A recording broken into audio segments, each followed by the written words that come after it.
Hi everyone, it's Giselle with Twin Flame Magic. I was guided to have a little chat to you about this subject, soulmates and false twins. Basically, how I see these people are, they are the warmer packs. They warm us up. Basically, imagine you're at a concert and you have, the warm up acts that um, take the stage before the main act is supposed to come on. They get you all warmed up and they all prepare you for the main event. Well, this is how these souls come into our lives. And I'll share a bit more about my personal experience to hopefully help you to understand a bit more about how I've experienced this in case this may help you. That's why my Instagram channel as well is very personal. It's because I feel that the experiences that I'm being led to have aren't just, in vain, so to speak. They are meant with a greater purpose to help and guide others who are on a similar path but perhaps feeling a bit lost. And I'd like to hopefully offer some sort of light at the end of the tunnel. So, soulmates are quite. I remember my first encounter with a soulmate. I was only 19, I believe. I was in a relationship with someone who I wasn't 100% sure about. My life was quite chaotic and I wasn't really sure of anything, to be fair. I was going through a bit of a identity crisis at the time. It was tough. And I randomly bumped into a soulmate out of the blue, but I recognized them instantly. When I saw them, I just looked into their eyes and I instantly knew that I knew them from before, but I just couldn't place it. I couldn't understand it. And they even likened it to a past life when they spoke to me about it a bit later on during our connection. They actually said, oh, we're not meant to be together in this life, but perhaps in another one. And I kind of thought, oh, they must be feeling the same way.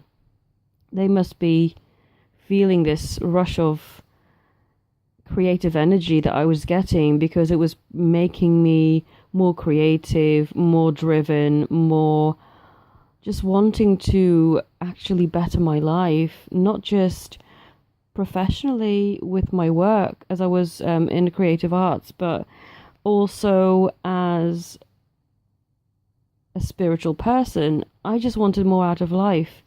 And thanks to this soulmate, I was able to achieve that.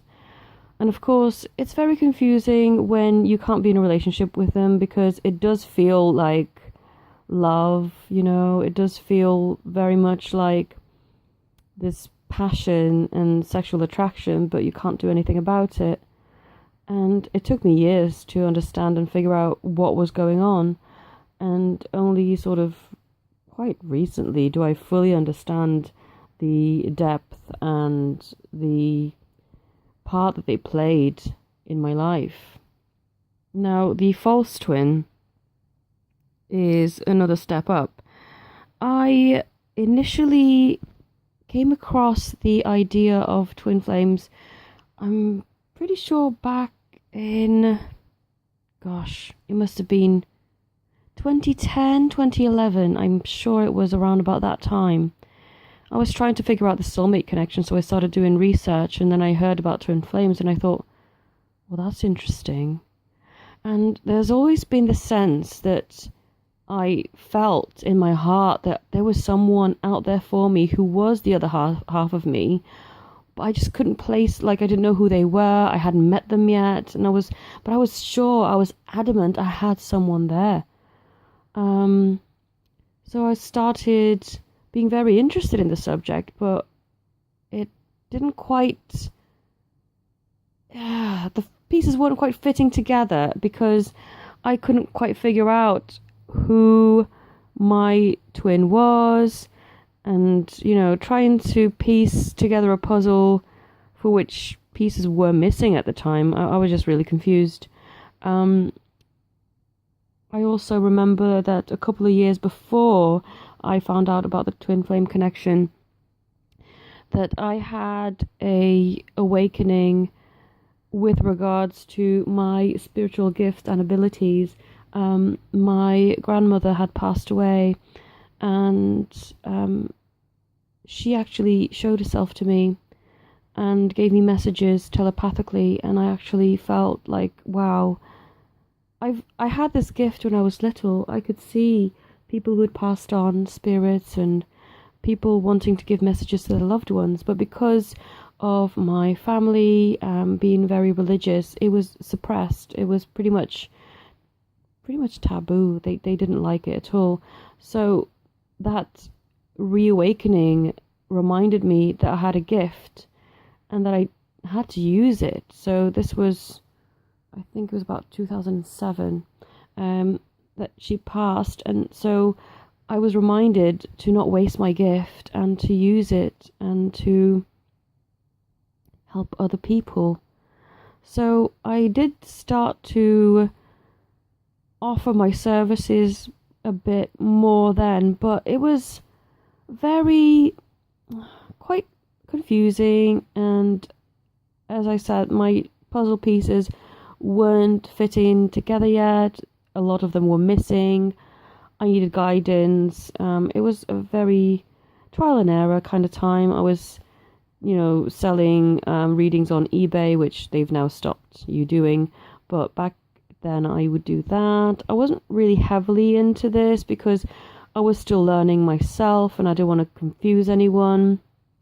But that was awakening number one. When I first found out about twin flames through the curiosity sparked through this soulmate connection, basically. And then I was, so a few years later, at the beginning of 2014, I had met who I thought was either another soulmate who was very, very intense, or potentially my twin flame. What I didn't know at the time, it was a false twin. Basically, they gave a bit of a shake-up to my life, to me. They made me realize that I didn't value or love myself enough. Also, I just wanted to change my jobs and found that my life wasn't fulfilling enough. But it was quite tricky with them because they brought out all my negativity. There was no positivity. There was no real strong spiritual link. It was all very confusing, basically. And I felt whenever I wasn't with them that it was draining me. It was making me sad. It was making me empty, making me desperate, making me just feel like the world was ending, basically. That was really painful. But then I realized that they were not my true twin. They were just a false twin, a warm-up act for the real deal, basically, to enter my life. So I then met my twin a few years later on the Lion's Gate, and it was just magical. It was an experience unlike any other. There was this instant recognition, this instant trust, this instant coming home. And when I looked into their eyes, I just felt like I could be with this man forever. I found my husband, basically. And I've never, ever felt that way about anyone. And I've been in long-term relationships before, that lasted nearly decades, and never have I even thought, the thought of marrying the person I was with for that long, even that made me cringe. And that, I know that sounds really bad, but with my twin flame, it was so different. And I didn't really know that they were my twin flame back then when we first met, because I was still a bit skeptical because of that whole false twin incident, and I was like, what is this? Is this even real? But something happened, and if you look at it from a physical plane perspective, you would say that this was a terrible thing. But looking at it now, a year on, well, more than a year actually, just slightly over a year, and seeing the effects that this event had made me realize that actually it happened for the better. So what happened was, my twin got discouraged.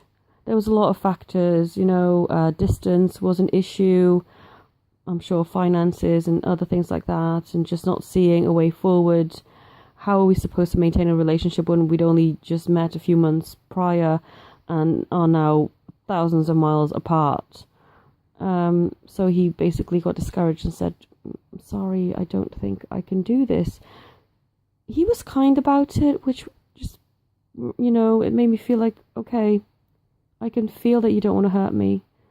He wasn't horrible. He wasn't trying to abruptly push me away. He was trying to be gentle and just trying to say, but I don't think we can do this. Of course, he was hiding behind an excuse, another person, but really I could feel his energy that he didn't want to hurt me. And there was this gentleness and this very, very careful approach, and it just, it was so painful and so sad. And of course I was devastated. I was very, very upset. I couldn't sleep that night. When I eventually did fall asleep though, something amazing happened, and I didn't know it at the time. I was like, what is this?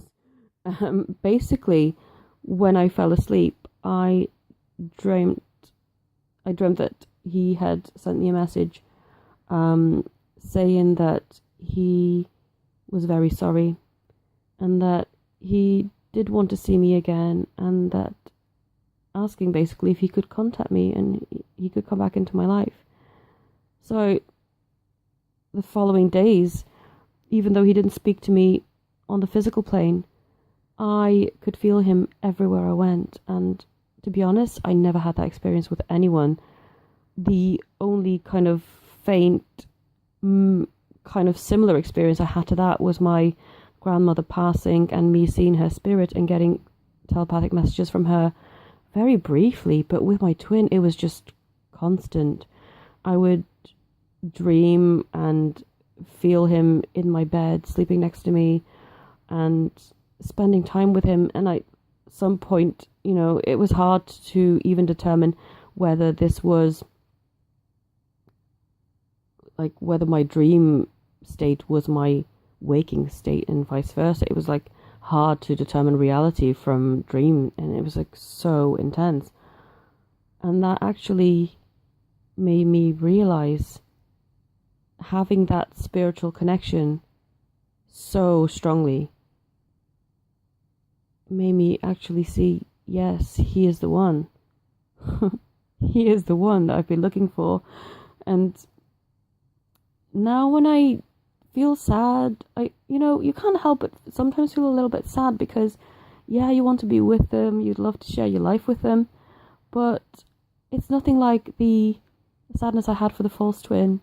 The false twin sadness was just basically desperation, depression, falling into a dark hole and not being able to get out. There was a heaviness, a despair, just, it felt like death, basically. But when I cry for my twin, I feel a release. I feel happiness. I feel a deep love.